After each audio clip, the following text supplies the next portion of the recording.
ಹೇಳೋದಕ್ಕೆ ಬಯಸ್ತೀರಿ ಮೊದಲೇದಾಗಿ? Sir madam ನಾವು ಮಾತಾಡೋದೇ ಅಂದ್ರೆ ಹಾ ಈಗ 15% ಜಾಸ್ತಿ ಮಾಡಿದಾರೆ ಮಾಡ್ಲಿ, ಹಾ 15% ಹೆಣ್ಮಕ್ಳಿಗೂ ಮಾಡಿ.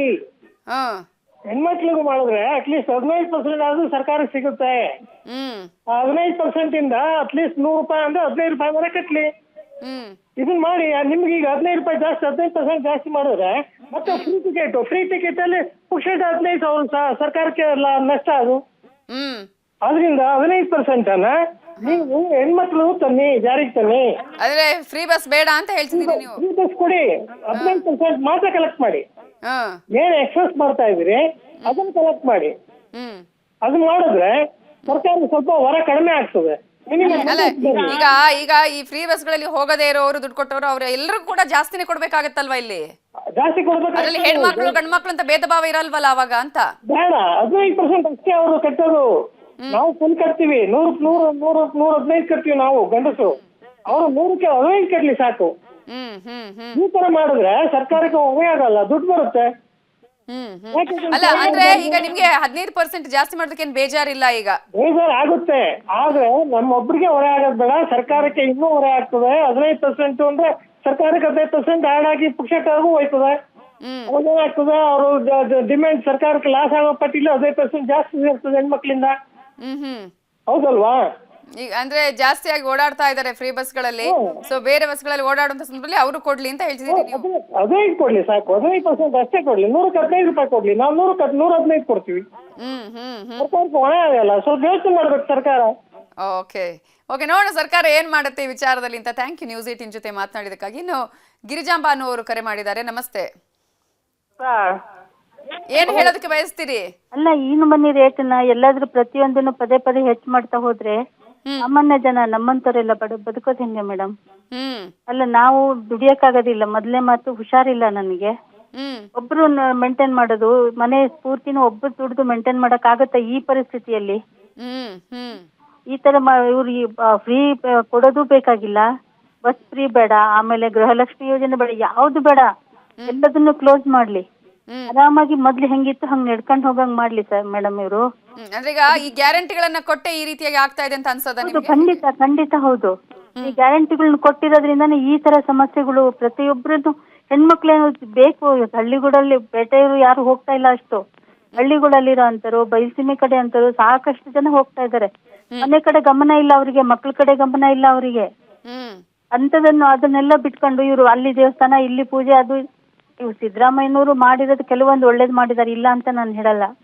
ಹಂಗಂತ ಹೇಳ ಈ ಎಲ್ಲ ಗ್ಯಾರಂಟಿಗಳನ್ನ ಕೊಟ್ಟು ಜನಗಳು ಮತ್ತೆ ಮನೆ ಕಡೆ ಗಮನ ಕೊಡದಂಗೆ, ಮತ್ತೆ ಯಾವುದೇ ಸಂಸಾರ ಜವಾಬ್ದಾರಿ ಇಲ್ದಂಗೆ ಈಗ ಮಹಿಳೆಯಾಗಿ ಮಹಿಳಾ ಸ್ವಾವಲಂಬನೆ, ಮಹಿಳಾ ಸಬಲೀಕರಣದ ವಿಚಾರ ಬರುತ್ತೆ ಇಲ್ಲಿ. ಹಾಗಾಗಿ ಮಹಿಳೆಯರು ಸ್ವಾವಲಂಬಿಗಳಾಗಿದ್ದಾರೆ, ಸಬಲೀಕರಣ ಆಗಿದೆ ಅನ್ನುವಂತ ವಿಚಾರವನ್ನು ಹೇಳ್ತಿದ್ದಾರೆ. ನಿಮ್ಗೆ ಏನ್ ಅನ್ಸುತ್ತೆ ಈ ವಿಚಾರ? ಸ್ವಾವಲಂಬಿ ಇದ್ದಾರೆ ಮೇಡಮ್, ಕಣ್ಣಿಗೆ ಕಾಣಿಸ್ತಾ ಇಲ್ಲ ಅಷ್ಟೇ. ಅದು ಹಳ್ಳಿಗಳಲ್ಲಿ ಎಲ್ಲರೂ ಹೆಣ್ಮಕ್ಳು ದುಡಿದು ಎಷ್ಟು ಮನೆ ಮಂತನಗಳನ್ನ ಜೀವನ ನಡೆಸ್ತಾ ಇಲ್ಲ. ಮೊದ್ಲಿಂದಾನು ನಾವು ಹಳ್ಳಿಯಲ್ಲಿ ಹಳ್ಳಿಯಲ್ಲಿ ಎಷ್ಟು ಜನ ದುಡಿಮೆ ಮಾಡ್ತಾರೆ, ಎಷ್ಟು ಜನ ಜೀವನ ನಡೆಸ್ತಾ ಇದ್ರು. ಹೌದು, ಇವಾಗ ಇದೆಲ್ಲ ಮೀಡಿಯಾ ಬಂದಿದೆ. ಈಗ ಹೊರಗಡೆ ಯಾರೋ ಏನೋ ಕೆಲವರು ಮೀಡಿಯಾದಲ್ಲಿ ಕಾಣಿಸ್ಕೊಂತಾರೆ, ಹೇಳ್ತಾರೆ, ಬಿಟ್ರೆ ಕಣ್ಣಿಗೆ ಕಾಣದೇ ಇರೋರು ಎಷ್ಟೋ ಜನ ಇಡೀ ಅವರೇ ದುಡಿದು ಜೀವನ ನಡೆಸ್ತಾ ಇದ್ದಾರೆ ಮೇಡಮ್. ಎಸ್, ನಿಜ ನಿಜ, ಒಳ್ಳೆ ಮಾತನ್ನ ಹೇಳಿದ್ರಿ. ಈ ಗ್ಯಾರಂಟಿಗಳನ್ನೆಲ್ಲ ಕ್ಲೋಸ್ ಮಾಡ್ಲಿ, ರೇಷನ್ ಕೂಡ ಫ್ರೀ ಬೇಕಾಗಿಲ್ಲ. ಇನ್ನು ಮಂಜುನಾಥ್ ಅನ್ನೋರು ಕರೆ ಮಾಡಿದ್ದಾರೆ. ಮಂಜುನಾಥ್ ಅವ್ರು ಏನ್ ಹೇಳೋದಕ್ಕೆ ಬಯಸ್ತೀರಿ? ನಮಸ್ತೆ ಮೇಡಮ್. ನಮಸ್ತೆ madam. First of all free ಕೊಟ್ಟಿರೋದೇ ತಪ್ಪು, ಎಲ್ಲರೂ ಅದನ್ನೇ ಹೇಳ್ತಾ ಇದಾರೆ. ನಾನು ನೀವು ವಾಹಿನಿನ ಆಗ್ಲಿಂದ ನೋಡ್ತಾ ಇದ್ದೀನಿ. ಫ್ರೀ ಕೊಟ್ಟಿರೋದೇ ತಪ್ಪು ಮೇಡಮ್. ನೋಡಿ, ಅವ್ರ ಅಧಿಕಾರಕ್ಕೆ ಬರ್ಬೇಕಂತ ಫ್ರೀ ಕೊಡೋದ್ರಲ್ಲಿ ಏನು ಅದು ಒಳ್ಳೇದಲ್ಲ ಮೇಡಮ್. ಇದೇನಾಗುತ್ತೆ ಅಂದ್ರೆ ಬಡವರಿಗೆ ಬಹಳ ಒಂದು ಇದರಿಂದ ತುಂಬಾ ತೊಂದರೆ ಆಗುತ್ತೆ. ಯಾರು ಕೇಳಲ್ಲ ಫ್ರೀ ಕೊಡಿ ಅಂತ. ಅವ್ರವ್ರ ಜೀವನ ಅವ್ರವ್ರು ನಡ್ಸ್ಕೊಂಡು ಹೋಗೋದಕ್ಕೆ ಎಲ್ರಿಗೂ ಶಕ್ತಿ ಇದೆ ಮೇಡಮ್. ಈಗ ನೀವು ಇಷ್ಟು ವರ್ಷ ನೋಡಿದೀರಾ, ಪ್ರತಿಯೊಂದು ಸರ್ಕಾರನೂ ಬಂದಿದೆ, ಪ್ರತಿಯೊಂದು ಸರ್ಕಾರಗಳು ಬಂದಿದೆ. ಫ್ರೀ ಅನ್ನೋದು ಅವಶ್ಯಕತೆ ಇರ್ಲಿಲ್ಲ ಮೇಡಮ್. ಅದ್ರ ಬದಲು ಒಂದು ಹಾಸ್ಪಿಟಲ್ ಆಗ್ಲಿ, ಒಂದು ಸ್ಕೂಲ್ ಆಗ್ಲಿ, ಕಾಲೇಜ್ ಆಗ್ಲಿ, ಅದಕ್ಕೇನಾದ್ರೂ ಒಂದು ಸೌಲಭ್ಯ ಮಾಡಿಕೊಟ್ರೆ ಒಳ್ಳೇದಲ್ವಾ ಮೇಡಮ್? ಬಸ್ ಫ್ರೀ ಕೊಡೋದ್ರಲ್ಲಿ ಈಗ ಕೊಟ್ಟಿದ್ದಾರೆ, ಓಕೆ. ಒಟ್ಮೇಲೆ ನಾವು ಸರ್ಕಾರ ನಾವು ಮಾತಾಡಕ್ಕಾಗಲ್ಲ, ನಾವು ಒಬ್ಬ ಸಾಮಾನ್ಯ ಪ್ರಜೆ ಆಗಿರ್ತೀರಿ. ಈಗ 15% ಹೆಚ್ಚು ಮಾಡೋಂಥದ್ದು ಏನಿತ್ತು ಮೇಡಮ್ ಹೇಳಿ, ಅಲ್ವಾ? ಹೌದು, ನೆಸೆಸಿಟಿ ಇರ್ಲಿಲ್ಲ ಮೇಡಮ್. ಅಲ್ಲಿಗೆ ಫ್ರೀ ಕೊಟ್ಟಾಗ ಏನ್ ಬೇಕಾಗಿತ್ತು ಹೇಳಿ, ಅಲ್ವಾ ಮೇಡಮ್? ನೋಡಿ ಮತ್ತೆ. ಎಸ್, ಥ್ಯಾಂಕ್ ಯು ಮಂಜುನಾಥ್ ಅವರೇ, ನಿಮ್ಮ ಅಭಿಪ್ರಾಯವನ್ನ ಹಂಚಿಕೊಂಡಿದ್ದಕ್ಕಾಗಿ. ಪುಟ್ಟಸ್ವಾಮಿ ಮಂಡ್ಯದಿಂದ ಕರೆ ಮಾಡಿದ್ದಾರೆ. ಪುಟ್ಟಸ್ವಾಮಿ ಅವರೇ, ಏನ್ ಹೇಳೋದಕ್ಕೆ ಬಯಸ್ತೀರಿ ಸರ್ಕಾರದ ಈ ಒಂದು ನಿರ್ಣಯದ ಬಗ್ಗೆ? ಅದೇ ಮೇಡಮ್, ಇದು ಸರ್ಕಾರದಲ್ಲಿ ಇವ್ರು HHS ಹೋಯ್ತಾರಲ್ಲ ಮೇಡಮ್, ಈಗ ರೈತರಿಗೆ ತೊಂದರೆ ಆಗೋದಿಲ್ಲ ಇದು ಅಂತ ಹೇಳ್ತಾ ಬಯಸ್ತಾರೆ.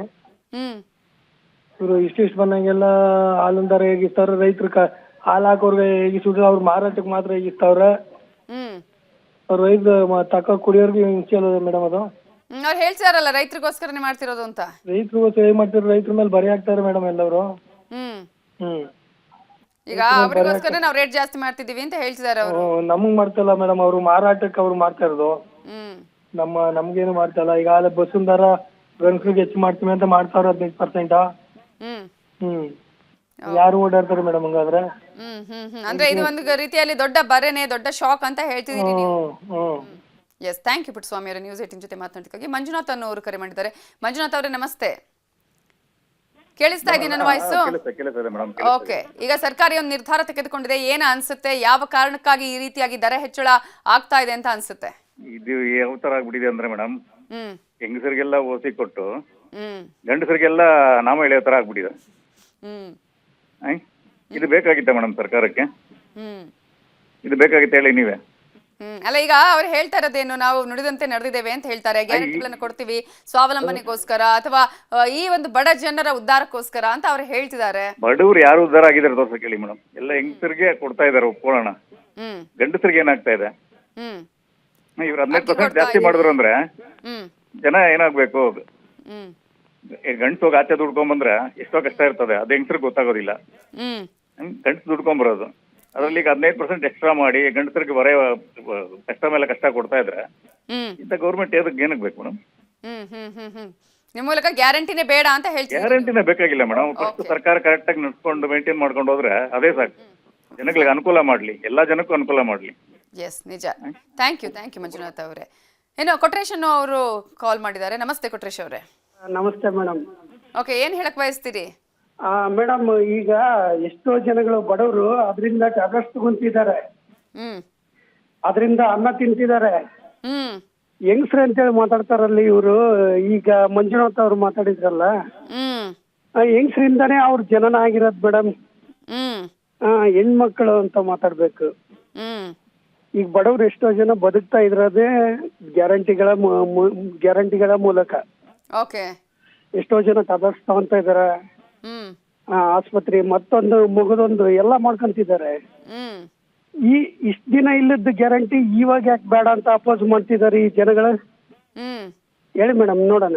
ಈಗ ದರ ಏರಿಕೆ ಆಗ್ತಾ ಇದೆ ಒಂದೊಂದಾಗಿ, ನಮ್ಗೆ ಆಗೋದಿಲ್ಲ, ಹೊರೆ ನಮ್ಮ ಮೇಲೆ ಹಾಕ್ತಿದ್ದಾರೆ, ಗ್ಯಾರಂಟಿಯಿಂದಾಗಿ ಹಿಂಗ ಆಗ್ತಿರೋದು ಅನ್ನೋದು ಈಗಾಗ್ಲೇ ಇರುವಂತಹ ಮಾತು. ಮತ್ತೆ ಇಷ್ಟ ದಿನ ಏನು ಸಗಣಿ ತಿಂತಿದ್ರ ಮೇಡಮ್? ಹೌದಲ್ವಾ? ಮೊದ್ಲ ಗೊತ್ತಿರಲ್ವಾ ಓಟ್ ಹಾಕುವಾಗ ಲಂಚಕ್ಕೆ ಕೈ ಒಡ್ಡೋದು? ಈಗ ಮತ್ತೆ ಅದು ಎಲ್ಲದ ತಿಂದ ಈಗ ಕುಡ್ದ ಮೇಲೆ ಅರಸ್ಕೋಬೇಕು ತಾನೆ. ಮತ್ತೆ ಈ ವಿಷ ಕುಡ್ದು ಬಿಟ್ಟಿದ್ದಾರೆ.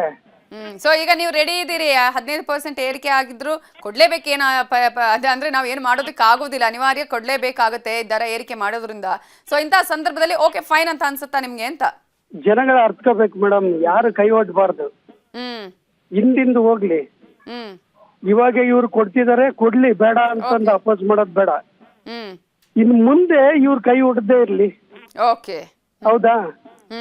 ಸ್ವಾವಲಂಬಿ ಬದುಕನ್ನು ಇವ್ರು ಬಾಳ ತೋರ್ಸ್ಲಿ.